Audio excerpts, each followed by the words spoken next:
Alors évidemment, on a l'interdiction de dire du Lachon Hara, même si, donc, si c'est de mon propre chef, mais également si quelqu'un vient et me supplie de lui raconter quelque chose. D'accord? Il y a quelqu'un, il va absolument avoir un renseignement sur l'autre, il me supplie, voilà qu'il n'y a aucune différence. D'accord? Maintenant, la question que je vous soumets, c'est la suivante. Si c'est mon père qui vient et qui me dit, mon fils, je t'ordonne de me dire, qu'est-ce qu'il a fait un tel? Est-ce que je dois écouter mon père ou pas? Non, ton père. Non. Pourquoi non?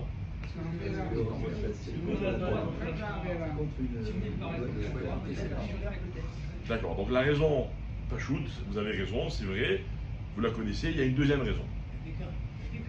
Hein? Il y a des cas. Pardon? Il y a des cas où on peut écouter ça. Non, alors la halakha c'est que si ton père, il te demande d'enfreindre la Torah, la halakha, tu n'as pas obligé, tu dois pas l'écouter. C'est-à-dire que tu peux pas faire, pourquoi tu vas l'écouter? Parce que c'est ton père, il y a une mitzvah de kibbutz avem, tu peux pas faire une mitzvah pour faire une avera, ça n'existe pas un truc pareil. Donc si ton père il te dit, prends la voiture Shabbat, fais-moi ceci, va voler, va machin, tu dois pas l'écouter. D'accord? S'il te dit attention, tu ne dois pas associer avec ces personnes. Non, c'est autre chose, il te demande pas de faire une avera. C'est pas national. Moi je te parle d'un père qui demande à son fils de faire une avera. Maintenant, écoutez bien, la même question, donc il y a la même question, il y a sur le père, sur qui encore? La mère. D'accord, le père et la mère c'est pareil. Le frère. Le rave, il a fait, et qui encore? Un frère. La chaîne. Le voisin. Alors il y a trois catégories, il y a trois cas connus, il y a le père, le rave et le roi. La différence entre le père et le roi c'est quoi? Et le rave, pardon, et donc père, rave et roi, c'est quoi? C'est que le père et le rave, d'accord, chez Machal al Gvodo, Gvodo Machoul. Si un père il dit à son fils, par exemple, je suis mochel sur mon kavod, c'est-à-dire je passe sur mon kavod, fais ceci ou fais cela, ok, alors il a droit. Un père il a droit, ou un rave il a droit. Imaginez un rave dans une communauté, il est sympathique et tout, donc tout le monde lui tape sur l'épaule, ça va, il appelle par son prénom, machin, etc. Le rave s'il est mochel, il a droit d'être mochel, ok. Attention, ils ne sont pas toujours mochel, les raves, peu importe. Alors maintenant, le roi, chez Machal avec Vodo, en Vodo Machoul. Si le roi, lui, il dit c'est bon, je suis mochel sur mon kavod, ça marche pas. D'accord? Donc il y a une question. Un rave qui viendrait dire à quelqu'un, hein, fais une avera, si tu la fais pas, je suis pas mochel. Son kavod, il est beaucoup plus grave que le kavod du père ou du rave. Alors là-bas, les haramim, les poskim, ils discutent, etc. Ils vont arriver à la conclusion que quoi? Que même le roi, on ne doit pas l'écouter. D'accord? Le problème, c'est qu'on peut en payer les conséquences. Très bien. Vous allez dire tout ce qu'on a vu maintenant, c'est pas juste. Quelqu'un me demande de faire une avera, que ce soit mon père, mon rave, le roi, ou mon copain, ou mon frère, ou je sais pas qui vous avez dit, voilà, je l'écoute pas. Je peux pas faire une mitzvah pour faire plaisir, une avera pour faire plaisir à quelqu'un, même pas à mon père. Alors c'est quoi le chidouche? Pourquoi le Chavetrain dit que même son père et son rave, hein, que Mechouya, Bigvodam ou Moram, on a l'obligation de les honorer et de les craindre et de ne jamais les contredire, ok? Donc, dans le cas d'une avera, je ne dois pas les écouter. Ça, c'est des chaoua. A priori, ça a l'air pas chouette.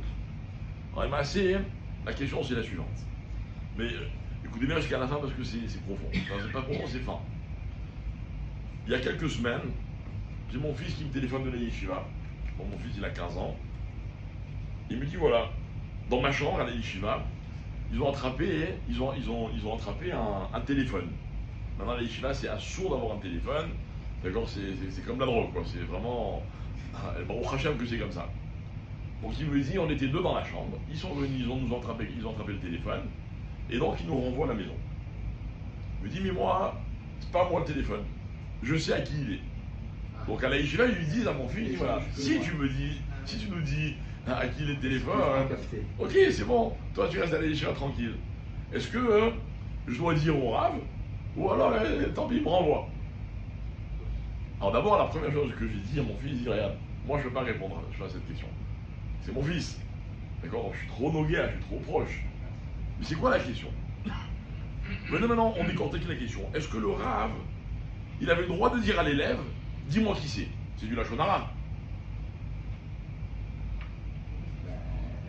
Hein? Parce qu'il nous demande de faire une avera, pas que. Alors, il n'a pas le droit d'après vous. Après, on leur a dit une chose pareille. C'est l'exception. crois que c'est Il y a un l'éducation. règlement. Il y a un Ah. règlement. Attendez, Il y a un C'est un règlement, c'est pas la chose. Alors, c'est pas parce que c'est un règlement, c'est parce qu'il y a un problème de chinour. C'est-à-dire qu'il y a un téléphone à la yeshiva, ce téléphone il peut causer des dégâts, peu importe de quel ordre. Le Rav, lui, il veut protéger les enfants de la yeshiva, donc il a le droit de dire à l'élève, je te ordonne de me dire à qui les téléphones. Jusque-là, c'est clair. Donc j'aurais dû dire à mon fils, balance. Maintenant, c'est quoi le problème? C'est lui, il a lancé. Il a fait. C'est que le Rav, lui, il a le droit de demander pourquoi. Parce que le Rav, qu'est-ce qui l'intéresse? C'est le chinour des enfants. Mais l'enfant qui va dire c'est un tel, lui, c'est pour sa tête. Lui, c'est pour se protéger à lui. Donc si il dit c'est l'autre, lui, c'est pas pour le chinour des enfants. Donc les masses, il y a que le Rav, il a le droit de demander à l'élève, mais l'élève, il a pas le droit de répondre. Voilà dans quel cas on s'est retrouvé. Tu connais un jeune? À ce moment-là, excusez-moi, le témoin par exemple de la. Ouais, mais bon, s'il se fait meurtre, envoyer. par exemple, grave. le témoin d'un meurtre, Si- il parle de dénoncer le meurtrier. Si ça en Bah, reste que là. oui, j'ai le droit. Bah, que j'ai le C'est droit. la même chose. Non. Si ça en reste Non, parce là, que bon. si ce que vous dites c'est la même chose, à ce moment-là, tout le din de témoin et de témoignage, il n'existe plus. On n'a plus le droit de témoigner. Or, dans la Torah, tout se fait sur la base d'un témoignage. Alors, on va pas rentrer maintenant, on va y arriver. On est au début de la fois, d'accord? Donc, juste on se concentre sur ce cas-là. Il y a un problème de chinour. Est-ce que j'ai le droit de dire à quelqu'un, dis-moi, par rapport au chinour? Par exemple, je vous donne un Si exemple. les conséquences n'est pas trop grave. Ah, alors voilà, ah non, Mais si, non, si la les conséquence envoyés- pour qui? S'ils sont envoyés tous les deux. Ça va. Voilà, la conséquence pour l'enfant, elle va déterminer. C'est-à-dire, si on dit à l'enfant, Ne recommence pas. si on dit à l'enfant, je te renvoie où tu me dis, à l'enfant il fait ça pour sa tête. Si on dit rien à l'enfant, on dit, toi tu auras rien, mais dis-nous qui c'est. D'accord? Il doit dire les deux. Hein? Il doit dire les deux, et après le deuxième va dire, bon bah, ce que tu dirais, c'est pas moi, c'est lui. Ah. Alors les massés, donc voilà. Moi ce que j'ai fait, j'ai dit à mon fils, écoute mon fils, ne va pas balancer. Ne va pas balancer. Va convaincre l'autre enfant que lui-même il a avoué. Voilà. D'accord? Mais qu'ils ont Kahaya, ça a pris toute la journée. Et mon fils, il a fait des allers-retours entre le Rav et l'élève. Ok, dans l'après-midi, l'histoire s'est réglée. Mais c'est-à-dire que je ne pouvais pas dire à mon fils, ouais, balance. Parce que c'est vadaï qu'il aurait balancé pour sauver sa tête à lui. Et ça, c'est un sourd. Donc voilà la question du Rav Etraïm. Hein. Normalement, il n'y a pas de question. Si le père il dit la Shonara ou le fils ou le Rav, vadaï qu'on ne l'écoute pas. Non. Même dans le cas où lui, il a le droit de demander à l'autre de dire, l'autre, le fils ou l'élève, il aurait le droit de dire que si vraiment lui, ça ne lui rapporte rien. Si ça lui rapporte, alors à ce moment-là, lui, ça s'appelle du Lachonara. Moi, j'ai connu un jeune, que je suis d'ailleurs allé voir en prison, un monsieur, et il s'est fait arrêter. C'était un espèce de crime organisé. Et lui, dans ce qu'il avait fait, lui, c'était très très léger par rapport au reste de la bande. Il est massé, il avait demandé la halakha, est-ce qu'il a le droit de balancer? Et ben, le Rav à qui il a demandé, il a dit non. Il a dit non. Et le gars, il a fait la prison. Et moi, j'étais allé le voir, il m'a dit machin, etc. Si c'est la halakha, c'est la halakha. Je connais quelqu'un qui a payé des centaines de milliers de shekels parce que quelqu'un lui avait volé son carnet de chèques et il savait qui c'était un proche à lui.